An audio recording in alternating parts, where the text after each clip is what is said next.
주님의 찬양과 또 우리 장로님의 기도, 또 우리 할렐루야 찬양대의 찬양을 받으실 우리 하나님께 영광의 박수를 먼저 드리겠습니다. 할렐루야. 여러분 아시는 대로 지금 브라질 리우에서는 우리 대표팀, 우리 국가를 대표한 많은 청장년들이 지금 또 좋은 열매를 맺고자 또 수고하고 있습니다. 아마 그 중에는 믿음의 아들, 딸들도 많이 있는 것으로 알고 있는데 우리가 관심을 가지고 특별히 그들이 이번 그런 경기들을 통해서 하나님께 영광을 돌릴 수 있도록, 그리고 하나님의 영광이 올림픽을 통해서 많이 드러날 수 있도록 그렇게 기도를 부탁드리겠습니다. 또 한 가지는 우리 장로님께서 기도하신 것처럼 또 지금 우리 담임 목사님과 사모님, 또 우리 장로님 세 분께서 또 남아프리카 공화국과 또 탄자니아를 통해 또 이렇게 선교 또 여행을 가셨습니다. 또 오시는 그 순간까지 우리가 함께 기도로 같이 합력을 하셨으면 좋겠습니다. 자, 우리 옆에 분 잠깐 볼까요? 인사 한번 하겠습니다. 사랑합니다. 존중합니다. 인사할까요?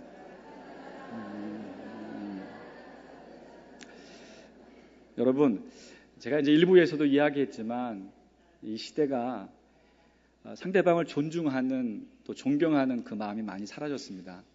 이게 굉장히 안타까운 현실인데요. 우리가 이제 다시 한번 인사를 하실 텐데 지금은 제가 볼 때는 약간 형식적이었고요. 이제 진심 어린 마음을 가지고 정말 이 사람을 축복한다라는 생각을 가지고 사랑합니다, 존경합니다, 존중합니다. 이렇게 한번 옆에 분에게 인사하겠습니다. 사랑합니다, 존중합니다. 할렐루야.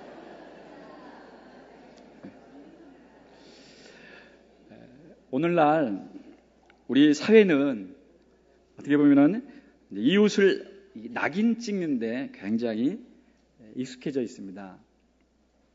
공부를 못한다고, 또 취직하지 못했다고, 결혼하지 않았다고, 나와 다르다고, 신체에 장애가 있다고, 또 인종이나 종교가 다르다고 그렇게 낙인을 찍습니다. 나는 정상이고 그는 비정상이라고 딱 선을 긋는 것이죠. 날선 눈으로 경계하는데 그치지 않고 거침없이 모욕감을 상대방에게 선사하기도 합니다. 나랑 생각이 조금 다르다는 이유로, 나의 뜻을 이해하지 못한다는 이유로 SNS를 통한 댓글에 가진 욕설을 달기도 합니다. 더 추악한 것은 자기가 정상인이라며 뻐기는 이들 중에 자신은 천사의 마음을 가졌다고 꾸며내는 그런 행위들을 많이 하는 분들이 있습니다. 그들은 매스컴을 통해 자신을 홍보하는데요. 대개 정치인이나 유명 연예인들이 그런 오류를 범하곤 하는 것 같습니다. 그들은 사회를 대표해 소외된 이들, 낙인 찍힌 자들을 찾아갑니다. 양로원이나 고아원에 가서 자선행위를 벌이거나 장애아동들을 위해 봉사하며 도와줍니다. 나는 당신에게 아무 편견이 없어. 그래서 이처럼 스스럼 없이 찾아와 먹을 거를 주고 입을 거리를 선물로 줄 뿐 아니라 신체 접촉도 하고 몸도 씻겨주는 것이다 라는 그러한 생각을 가지고 아마 그런 과시적인 태도로 봉사활동을 했을지 모르겠습니다. 어떤 목사님이 선물을 가지고 고아원을 방문했는데 아이들이 모두 나와서 정문 앞에 줄을 맞춰 서더라는 겁니다. 그래서 물었답니다. 야, 왜들 그러니? 그러니까 아이들이 이렇게 반문했다고 합니다. 사진 찍어야 되지 않나요? 이렇게 반문했다고 합니다. 그러니까 자신의 이미지를 관리하는 차원에서 복지기관에 뭘 좀 갖다 주면서 업적을 남기듯 사진으로 기록을 남기려는 이들이 많다는 것을 이 한 모습을 통해서 반증해 줍니다. 이때 생각해 봅니다. 아이들이 느꼈을 그런 굴욕감은 어땠을까요? 수혜자들에게 대한 배려 없는 선행은 그들의 흔적을 재확인시키고 수치심을 자극한 일이 될 수도 있다는 것입니다. 우리는 이웃을 기만하거나 스스로를 속이는 행위들을 해서는 절대로 안 될 것입니다. 저는 아무래도 이제 목사이기 때문에 임종의 그 순간들을 다른 분들보다는 지켜볼 경우가 많이 있습니다. 근데 누구나 임종을 앞에 두고 고뇌가 많습니다. 그 고뇌는 먹고 살 걱정이 아니죠. 죽는 것이 두려워서가 아닙니다. 임종의 고뇌는 바로 주님의 심판대 앞에 내가 어떤 모습으로 설 것인가? 예, 고뇌입니다. 내가 일생 동안 산 모습이 주님과 만나게 된다는 것이죠. 그 순간이 반드시 우리에게는 온다는 것입니다. 이 고통을 무엇으로 해결할 수 있겠습니까?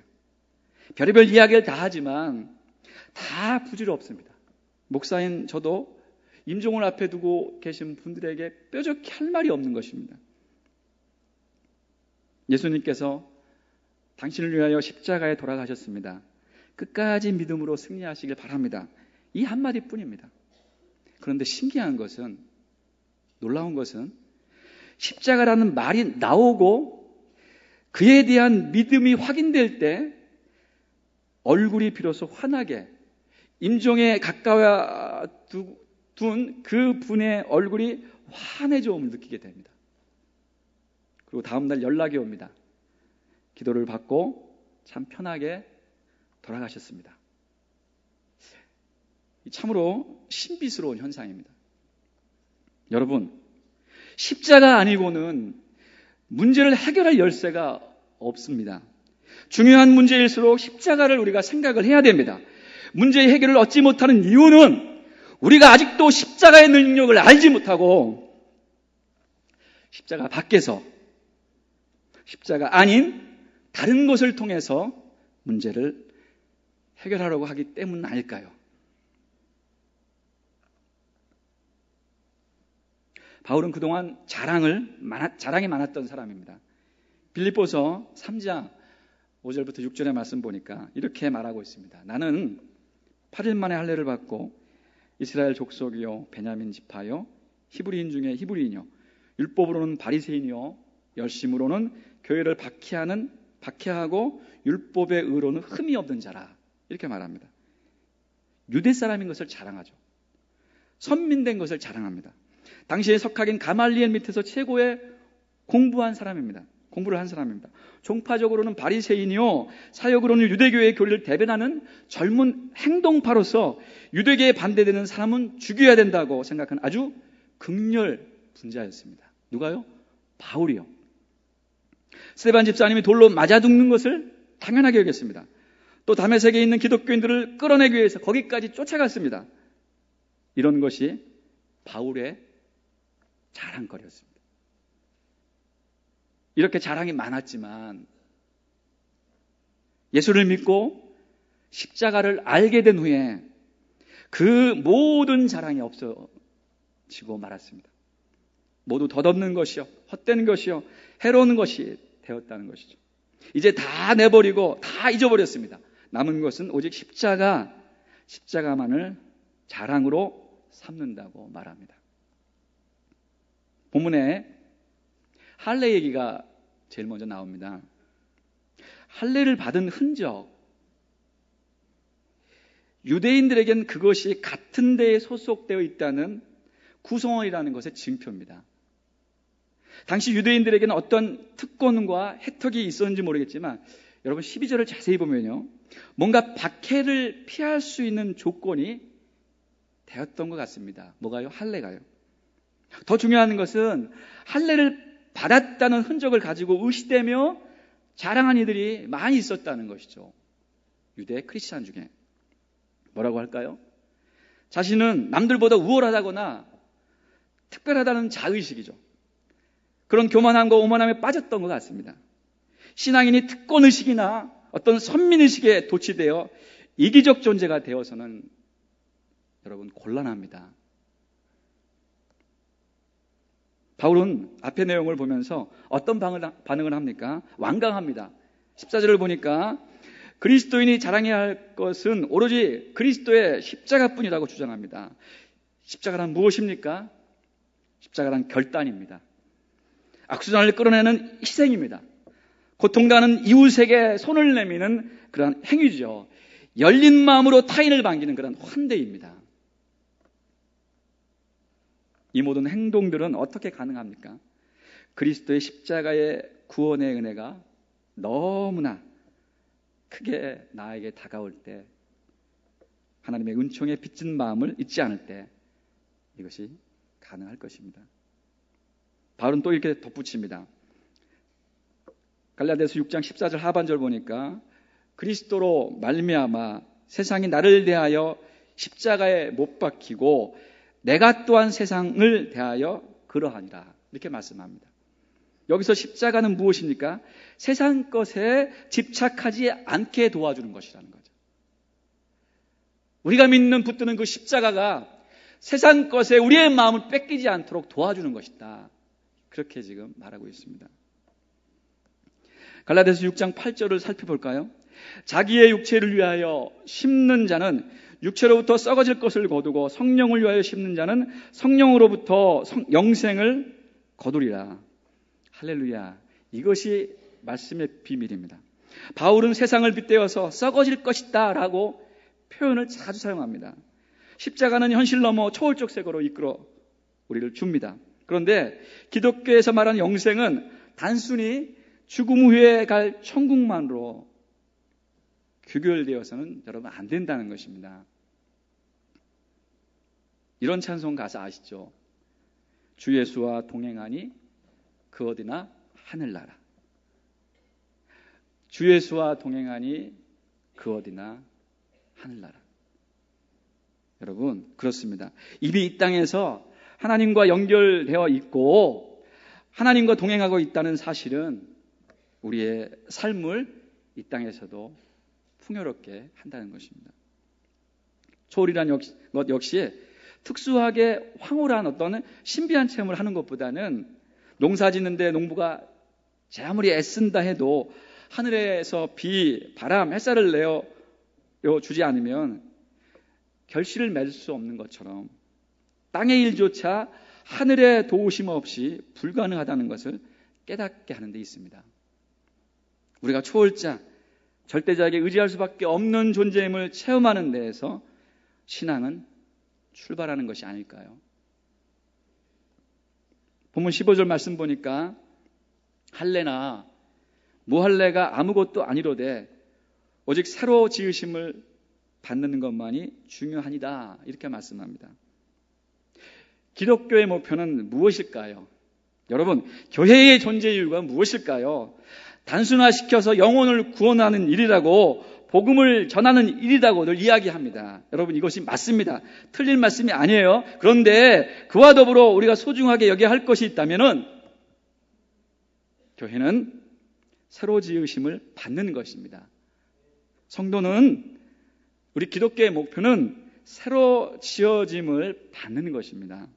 예수 믿고 천국 가는 것과 함께, 예수 믿고 천국 가는 것과 함께 예수 믿고 더 아름다운 존재로 거듭나서 이 땅을 당당하게 살아가는 것 또한 중요하다는 것이죠.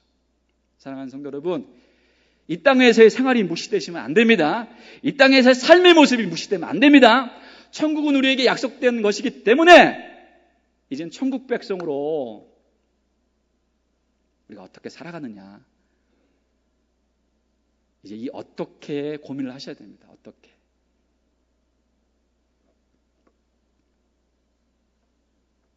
더 숭고한, 더 나은 존재로 성숙해져야 됩니다. 끝없이 자신을 성찰하고 정화시켜야 합니다. 이때 명심해야 될 것이 하나 있습니다. 새로 지으심을 받았다는 것은, 새로운 존재가 되는 것은 우리의 노력만으로 되는 것이 아니라는 사실입니다. 하나님의 은총이 아니고는 새로 지을 수 없다는 거예요. 새로 지으심을 받는다는 이 문구, 이 문장의 태는 무엇입니까? 바로 수동형입니다. 그러니까 우리가 새로우심을 받는다는 의미는 내가 의지를 가지고 하는 것이 아니라는 거예요. 누군가에 의해 만들어진다는 것이죠. 우리가 창조되었던 말입니다. 그렇다면 이 은총은 누구에게 제공되는 것일까요? 이 새롭게 지어짐을 받는다는 이 은총은 누구에게 제공되는 것일까요? 두말할 것 없이 육체를 위하여 심는 자가 아니라 성령을 위하여 심는 자에게 주어집니다. 성령을 위해 심는다는 것은 무엇인가요? 하나님의 뜻을 조회하며 사는 사람입니다. 시편 1장 2절은 복 있는 자의 모습을 어떻게 묘사합니까? 오직 여호와의 율법을 즐거워하여 그의 율법을 취하러 묵상하는 자로다. 그렇게 말씀합니다. 갈라디아서의 마무리는 어떻게 되고 있나요? 오늘 두 구절 17절 18절을 봅니다. 이후로는 누구든지 나를 괴롭게 하지 말라. 내가 내 몸에 예수의 흔적을 지니고 있노라.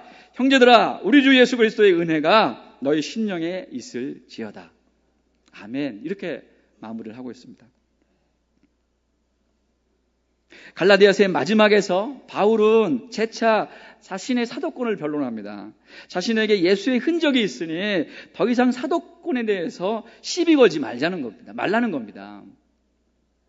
여기서 바울이 말하는 흔적은 단순한 상처가 아니라는 거예요.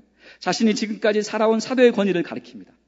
헬라어 엑수시아인 이 권위, 오솔로티는 몇 가지 조건을 가지고 있습니다. 즉 사도 바울이 가지고 있는 이 권위는, 이 사도권의 권위는, 이 흔적의 권위는 몇 가지의 그런 조건을 가지고 있다는 거예요. 첫 번째는 경험의 권위입니다. 경험의 권위. 어떤 분야에 있으면 먼저 경험한 사람이 그렇지 못한 사람보다 권위가 있는 것은 당연하죠. 결혼 생활도 마찬가지라고 생각을 합니다. 결혼한 사람이 결혼식은 어떻고 신혼여행은 어떻다고 말해야 권위가 서는 겁니다. 우리 처녀 총각 여러분, 결혼 안 한 친구들에게 상담하지 마세요. 엄한 길로 갑니다. 결혼을 막 하고 지금 신혼생활 잘하고 있는 선배들에게 상담을 하셔야 돼요. 그래야 말빨이 쓰는 겁니다. 그런데 경험하지 않는 사람, 즉 어떤 책을 통해서만 경험되어진 것을, 간접적으로 경험되어진 것을 말한다고 생각해 보십시오. 권위가 쓰겠습니까? 절대 권위가 쓸 수 없습니다. 경험이 먼저 있어야 합니다. 바울은 경험의 우선자였습니다. 경험의 선배로 권위를 인정받길 원했다는 거죠. 또 하나는 전문성의 권위입니다. 전문적인 지식이 있어야 한다는 것이죠. 그 방면에 대해 전문적으로 연구를 해야 합니다. 우리가 아시다시피 바울은 성경의 전문가가 아닙니까? 전문적 권위가 있었던 분이 바울입니다. 셋째는 희생의 권위입니다. 나를 위하여 얼마나 희생했는가가 문제입니다. 부모의 권위가 무엇입니까? 바로 희생입니다. 자식을 위하여 희생하는 것이 없으면 부모로서의 권위를 내세우지 못합니다. 내세울 수가 없죠. 단지 낳았다는 이유로 권위가 생깁니까? 아닙니다. 권위란 얼마나 투자하고 얼마나 많은 희생과 눈물을 흘렸는가에 따라 좌우된다는 것이죠. 희생도 없이 가만히 앉아서 말로 훈계를 해보십시오. 권위가 서지 않습니다. 자기를 위하여 희생을 한 사람이 한마디 해야 비로소 말을 듣는 것입니다. 네 번째 권위는 인내의 권위입니다.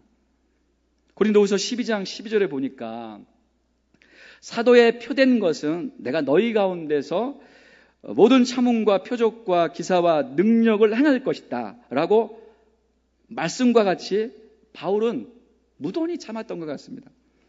온갖 어려운 것을 인내했습니다. 어디까지 참느냐, 얼마나 참느냐의 권위가 있습니다. 잠시도 참지 못하고 발끈발끈 변덕을 부리면서 권위가 있다고 할 수는 없다는 것이죠. 바울은 그 권위의 종합적인 증거로서 자신의 몸에 흔적이 있다고 말씀합니다. 이 흔적은 헬라어로 스티그마, 예수의 스티그마가 자신에게 있다는 것입니다. 바울이 말한 이 흔적이라는 말의 배경을 잠깐 봐야 되겠습니다. 왜냐하면 제가 오늘 예수의 흔적에 대해서 이야기를 하기 때문에 그 배경을 잠깐 보면 이렇습니다. 로마 시대에는 노예가 많았던 시대입니다. 노예에게는 반드시 주인이 있습니다. 가끔 이 노예가 도망을 가기도 하는데요. 한번 도망갔다가 붙잡히면 얼마든지 주인이 마음대로 죽여도 살인죄가 성립되지 않았습니다. 그렇지만 죽이면 누가 손해입니까? 주인이 손해겠죠. 그때에는 노예의 몸에 문신을 한다고 합니다. 인두를 불에 달구어서 몸에 주인의 이름을 새겨 넣습니다. 이것이 바로 스티그마, 흔적입니다. 흔적이 새겨지는 순간은 인권이 완전히 박탈당하는 순간이죠. 내 존재가 없어지는 순간입니다. 완전한 소유물, 영원한 소유물이 되어버렸다는 것이죠. 주인에게. 이제 그 그는 영원히 이 집의 노예라는 뜻입니다. 또 두 번째는 로마의 군인들이 자기 사령관의 흔적을 이마에 받는다고 합니다. 이 경우는 내가 사령관에게 절대적으로 복종하겠다는 그 의미겠죠. 세 번째는 당시 억울하게 죄인으로 몰려 박해받는 사람이 로마의 신전에 들어가서 보호를 받게 되면 신전의 흔적을 이마에 주었다고 합니다. 이 사람은 아무나 함부로 손을 대어 해치지 못하도록 그렇게 보호를 받았다고 합니다. 자, 이런 것을 바울은 자기 몸에 예수의 흔적이다. 예수의 흔적이다. 이렇게 말합니다. 예수님의 흔적이란 예수님의 5가지 상처를 말할 수도 있는 것이죠. 5가지 상처란 양손과 양발과 옆구리를 말합니다. 바울이 말하는 예수님의 흔적을 신학자들은 영적인 의미의 예수님의 흔적을 말하고 또 다른 의미로는 5가지의 제가 이야기했던 그 상처를 이야기도 합니다.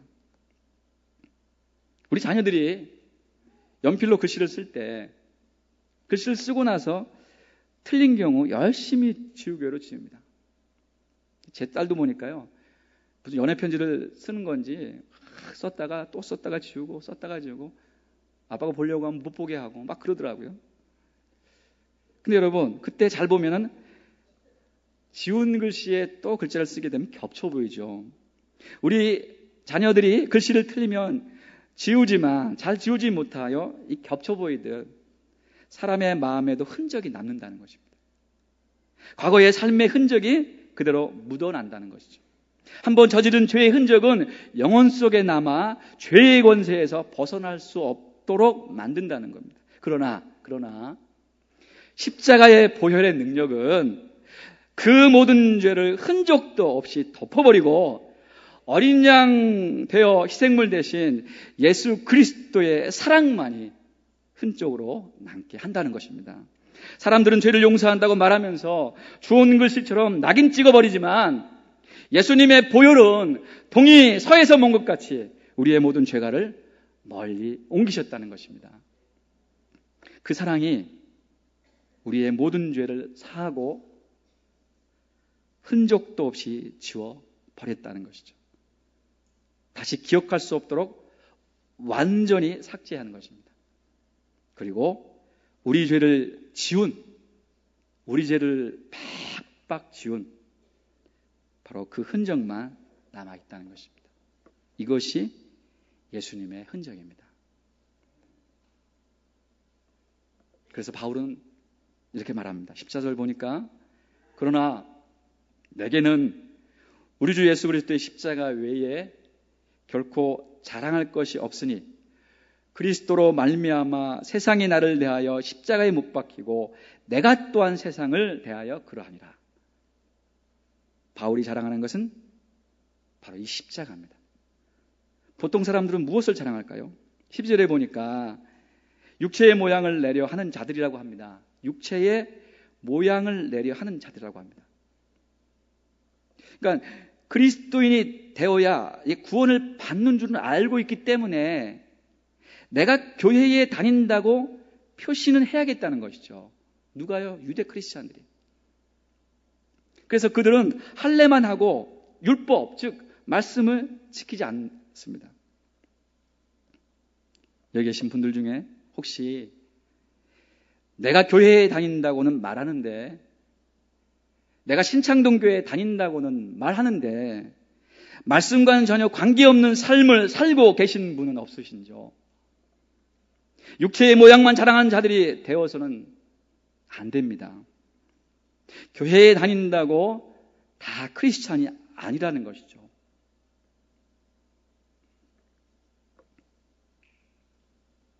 (13절) 보십시오. 할례를 받은 그들이라도 스스로 율법을 지키지 아니하고 너희에게 할례를 받게 하려는 것은 그들이 너희의 육체로 자랑을 함이라. 15절 계속해서 할례나 무할례가 아무것도 아니로되 오직 새로 지으심을 받는 것만이 중요하니라. 바울은 무엇이라 말합니까? 할례나 무할례가 중요한 것이 아니라 새로 지으심을 받는 것이 중요하다는 것이죠. 더 쉽게 말하면 할례에서 그리스도인의 흔적을 가뒀다는 것이 중요하다는 것이죠. 너희의 그 할례 흔적이 아니고 죄악의 흔적이 아니고 우리를 구원하신 그리스도의 흔적이 너희에게 가장 중요하다. 그렇게 지금 말하고 있는 것입니다. 십자가의 피로 새로 지으심을 받은 사람 된 바로 그 흔적, 즉 예수의 흔적이 가장 중요하다. 그렇게 지금 강조하고 있는 것입니다. 자, 그럼 새 사람을 받은 또 지어져가는 그 새 사람 된 흔적은 무엇인가요? 예수의 흔적은 바울 사도가 예수 그리스도의 종임을 나타내는 하나의 증표이며 동시에 이것은 예수님의 복음을 증거하던 사도가 그로 인해 받게 된 핍박과 고난과 그런 상처를 가리키는 말입니다. 바울 사도가 몸에 가진 예수님의 흔적은 그가 예수님의 소유된 표를 의미합니다. 바울은 다메섹 도상에서 예수님을 만나본 그 순간부터 완전히 그리스도께 붙들린 바 되었습니다. 그는 그리스도에게 온전히 점령을 당했고 그리스도의 소유가 되었습니다. 이 사실이 그 마음 가운데 깊이 자리 잡고 있어서 수시로 나는 그리스도의 것이다. 나는 그리스도의 것이다. 라고 말해왔던 것입니다. 여러분, 우리에게 필요한 것은 십자가에서 주신 예수님의 표입니다. 그러나 우리는 무슨 표를 가지고 살아갑니까? 좋은 가문에서 태어난 사람은 그 가문을 가지고 일생을 살아갑니다. 또 어떤 사람은 좋은 학벌이 일생을 따라옵니다. 나라의 장관이 되고 숱한 자리에 들어가도 학벌은 계속해서 따라옵니다. 언론에 보도되는 것을 보면 어느 학교를 졸업하고 어떤 경력을 가지고 있다는 등 자기가 가지는 흔적들이 뒤따르게 됩니다. 좋은 인물로 살아가는 사람이 있습니다. 성격이 더럽고 추해도 얼굴이 이쁘니까 인기 없고 잘 살아갑니다. 바울은 이처럼 좋은 학벌에 좋은 백을 가지고 있었던 사람입니다. 가말리엘의 후손이고 공유의 의원, 즉 국회의원이었습니다. 로마의 시민권자였습니다. 바리새인 중에 바리새인이었습니다. 잘 나가던 사람이었습니다. 그는 그 흔적만 가지고도 얼마든지 잘 살 수 있었다는 것이죠. 그런데 예수님을 만나고 바울은 이렇게 고백합니다. 빌립보서 3장 8절에서 9절. 또한 모든 것을 해로 여김은 내 주 그리스도 예수를 아는 지식이 가장 고상하기 때문이다. 내가 그를 위하여 모든 것을 잃어버리고 배설물로 여김은 그리스도를 얻고 그 안에서 발견되려 함이니 내가 가진 의는 율법에서 난 것이 아니요 오직 그리스도를 믿음으로 말미암는 것이니 곧 믿음으로 하나님께로부터 난 의라. 자기의 신분과 학벌을, 명예를 배설물처럼 똥처럼 버렸다는 것입니다. 예수님에게 기억되기 위하여 하나님의 의, 예수의 흔적만 가지고 있었다라는 것입니다. 바울이 말하는 예수의 흔적은 복음 전도자의 사명을 가리키는 말입니다. 다메섹에서 바울은 예수님을 만납니다. 눈이 보이지 않아서 다른 사람의 손이 이끌려 다메섹으로 들어옵니다. 이때 예수님은 아나니아 선지자에게 이렇게 말씀합니다. 사도행전 9장 15절에 주께서 이르시되 가라, 이 사람은 내 이름을 이방인과 임금들과 이스라엘 자손들에게 전하기 위한 택한 나의 그릇이다. 이렇게 말합니다. 예수님은 바울을 부르면서 사명의 흔적을 박아놓았습니다. 그래서 그는 그 흔적을 드러내려 다니는 것입니다. 믿고 구원받은 사람은 바울처럼 하나님 나라를 위하여 일하도록 부름을 받았다는 것이죠. 하나님의 자녀로 입양되면 당연히 사명이 주어진다는 것입니다. 예수 믿고 구원받은 성도에게 사명이 없을 수 없다는 것이죠. 그리스도의 흔적을 가지고 있는 것은 주님 주신 거룩한 사명을 가지고 살아라. 바로 그 의미라는 것입니다. 여러분 참 일꾼이십니까? 여러분은 진실된 그러한 사람이십니까? 매일의 삶 속에서 자신의 사명을 실현하기 위해 최선을 다하고 계십니까? 자신이 맡고 있는 사명에 대해 전문적인 지식과 그런 확신을 가지고 계신지요? 우리 모두 내 몸에 예수의 흔적을 가지고 있노라라고 자신 있게 말할 수 있게 되기를 이 시간 간절히 소망합니다. 우리가 예수 믿는 사람이 되는 것은 십자가와 내가 생명적 관계를 맺으면서부터 비롯됩니다. 십자가를 쳐다보면서 우리의 문제를 해결합니다. 십자가를 쳐다보면 그 속에 내 모습이 보이고 내 앞으로 나갈 방향을 보게 되는 것입니다. 이런 경험이 없는 사람이라면 아직 예수를 알되 예수를 믿지 않는 사람일 수도 있다는 것이죠. 십자가의 능력을 여러분 반드시 체험하셔야 됩니다. 숱한 죄에 시달려 가도 십자가만 쳐다보면 그 십자가로부터 내게 오는 빛으로 말미암아 내 마음속에 엄청난 기쁨과 감격이 찾아와야 합니다.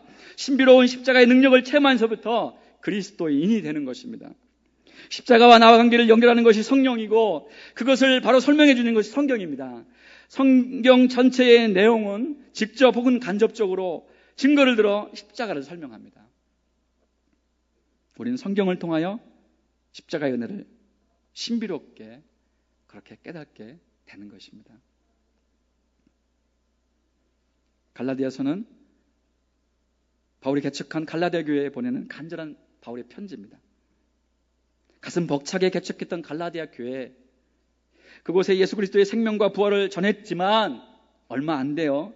유대 율법자들이 들어와서 예수 그리스도를 믿는 믿음으로 구원받는 것이 아니고 동시에 율법, 즉 할례를 행해야 된다고 가르쳤습니다. 할례도 하나의 흔적이죠. 이상한 복음, 가짜 복음, 다른 복음이 갈라디아 교회에 들어온 것입니다. 그래서 분명히 말합니다. 갈라디아서 1장 7절.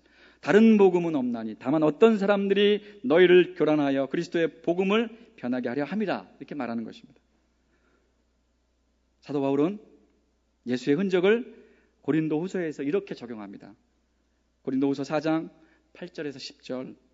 우리가 사방으로 오겨쌈을 당하여도 쌓이지 아니하며 답답한 일을 당하여도 낙심하지 아니하며 박해를 받아도 버림받지 아니하며 거꾸로 뜨림을 당하여도 망하지 아니하고 우리가 항상 예수의 죽음을 몸에 짊어짐은 예수의 생명이 또한 우리 몸에 나타나게 하려 함이라. 이렇게 말합니다. 여러분, 흔적의 얘기가 여기서 끝나지 않습니다. 예수 그리스도를 위하여 순교한 우리 신앙의 선배님들은 참 흔적들이 많으신 분들입니다. 그분들 중에 한국 기독교 초기에 활동했던 사무엘 마펫, 즉 마포 삼일이라는 선교사님의 얼굴만 봐도 성도들이 은혜를 받았다고 해요. 그 당시에 그분이 말을 남보다 특별히 잘해서가 아니라고 합니다.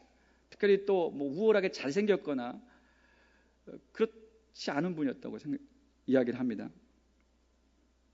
여러분 혹시 잘생긴 목사님들을 보면 은혜를 받으십니까? 제가 그 은혜를 끼치 못해서 죄송합니다. 그 마포 삼열 목사님을 선교사님 보면서 은혜를 받은 이유는, 그렇게 된 이유는 오직 하나, 그 선교사님의 얼굴에 상처가 있었다고 해요. 그 상처는 길거리에서 전도할 때 술 취한 사람이 술병을 던져서 그것이 깨져서 생긴 상처라고 합니다. 그러니까 어디 가서 설교를 하든 이 상처는 모든 사람들에게 은혜가 되었다는 것이죠. 무엇인가 흔적이 있어야 되는 흔적. 반질반질해서는 절대 안 된다는 것입니다. 여러분은 어디에 흔적이 있는가를 잘 생각해 보십시오. 여러분 스스로에게는 어디에 흔적이 있습니까? 바울은 구체적으로 내 몸에 흔적이 있다 이렇게 고백합니다. 그러므로 나를 괴롭게 하지 말라고 합니다. 바울은 이 흔적을 영광으로 받아들입니다. 나에게는 그리스도의 흔적이 있다. 나를 건드리지 말아라 라고 말씀합니다. 내가 하는 일이 그리스도가 하는 일이다. 내가 하는 말이 곧 그리스도께 하신 말씀이다 라고 이야기합니다. 이것이 갈라디아서를 통해 말하고자 했던 바울의 마지막 신앙 고백이었습니다. 여러분에게는 어떤 흔적이 있습니까? 예수를 믿어 손해본 것이 얼마나 됩니까? 예수로 말미암아 내 몸에 영원히 지울 수 없는 흔적이 정말 생겼습니까? 그리스도인으로서 그리스도 예수의 흔적은 있는 것입니까? 무엇입니까? 무엇으로 나타납니까? 예수의 흔적을 지닌 채 그 흔적을 자랑하는 여러분 모두가 되시길 바랍니다. 혹여나 우리가 복음이 아닌 것에 얽매이며 궁극적인 삶의 방향을 잃고 방황할 때 저와 여러분 앞에서 고난과 부활의 흔적을 지닌 예수님께서 환상 속에서 나타나서 이렇게 축복하시길 원합니다. 나타나셔서 너 왜 그렇게 사느냐? 내가 너를 위해 죽은 흔적이 있지 않느냐? 이제 이 흔적이 내가 갖고 살 차례다. 네가 나를 만났다면 너에게도 나의 십자가와 저를 하고나 치우치지 말고 부활의 생명으로 살아라. 이것뿐이다. 이것이 능력이다. 이것이 소망이다. 이것이 영광이다. 라고 말씀하시는 이 시간, 주님의 이 절규의 음성을 듣고 예수 그리스도의 흔적을 내 마음과 몸에 담아 살겠다고 그렇게 다짐하는 여러분 모두가 되시길 간절히 축원합니다. 우리 말씀을 생각하시면서 통성으로 기도했으면 좋겠습니다.